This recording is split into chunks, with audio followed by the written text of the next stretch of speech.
Section 6 of As a Man Thinketh by James Allen. Visions and Ideals.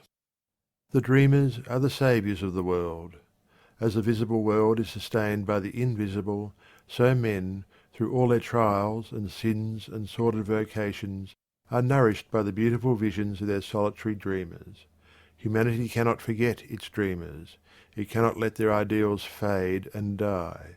It knows them as the realities which it shall one day see and know. Composer, sculptor, painter, poet, prophet, sage, these are the makers of the afterworld, the architects of heaven. The world is beautiful because they have lived. Without them, labouring humanity would perish.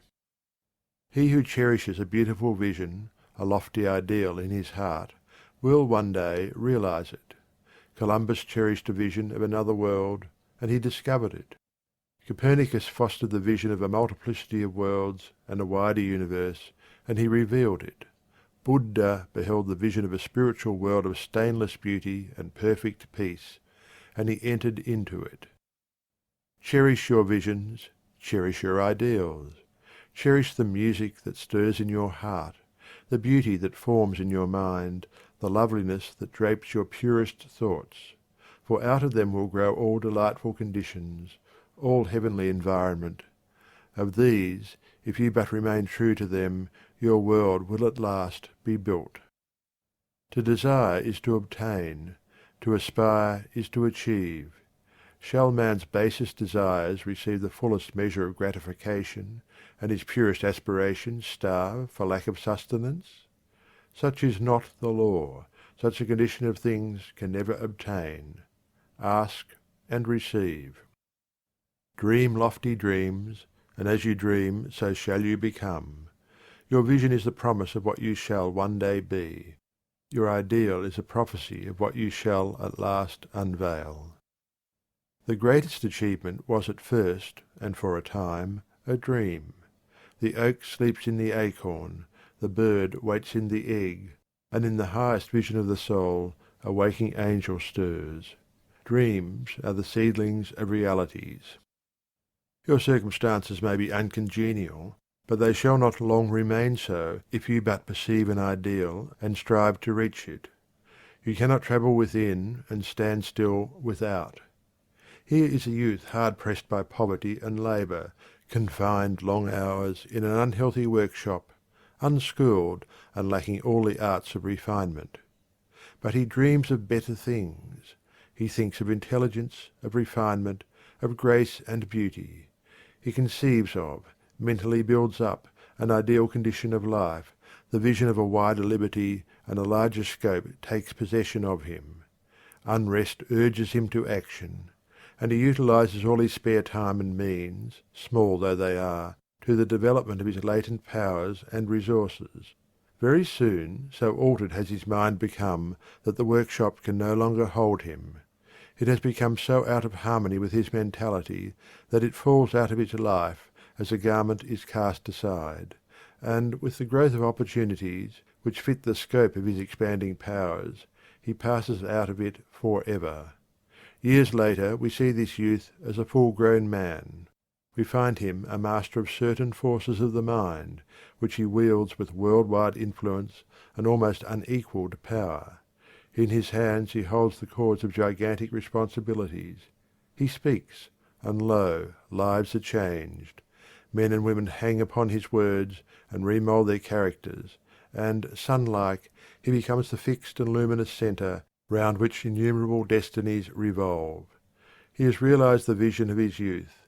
He has become one with his ideal. And you, too, youthful reader, will realise the vision, not the idle wish, of your heart, be it base or beautiful, or a mixture of both, for you will always gravitate toward that which you, secretly, most love. Into your hands will be placed the exact results of your own thoughts. You will receive that which you earn, no more, no less. Whatever your present environment may be, you will fall, remain, or rise with your thoughts, your vision, your ideal. You will become as small as your controlling desire, as great as your dominant aspiration. In the beautiful words of Stanton Kirkham Davis, you may be keeping accounts, and presently you shall walk out of the door that for so long has seemed to you the barrier of your ideals, and shall find yourself before an audience, the pen still behind your ear, the ink stains on your fingers, and then and there shall pour out the torrent of your inspiration. You may be driving sheep, and you shall wander to the city, bucolic and open-mouthed, shall wander under the intrepid guidance of the Spirit into the studio of the Master, and after a time he shall say, I have nothing more to teach you. And now you have become the Master, who did so recently dream of great things while driving sheep. You shall lay down the saw and the plane to take upon yourself the regeneration of the world. The thoughtless, the ignorant, and the indolent, seeing only the apparent effects of things and not the things themselves, talk of luck, of fortune, and chance. Seeing a man grow rich, they say, How lucky he is!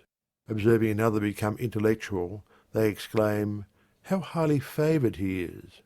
And noting the saintly character and wide influence of another, they remark, How chance aids him at every turn! They do not see the trials and failures and struggles which these men have voluntarily encountered in order to gain their experience, have no knowledge of the sacrifices they have made, of the undaunted efforts they have put forth, of the faith they have exercised, that they might overcome the apparently insurmountable and realize the vision of their heart. They do not know the darkness and the heartaches. They only see the light and joy, and call it luck.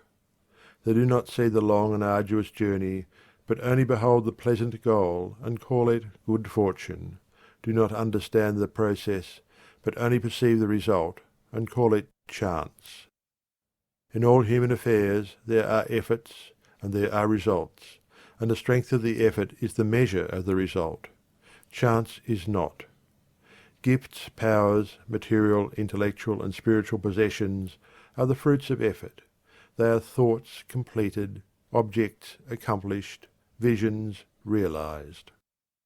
The vision that you glorify in your mind, the ideal that you enthrone in your heart, this you will build your life by, this you will become. End of section 6.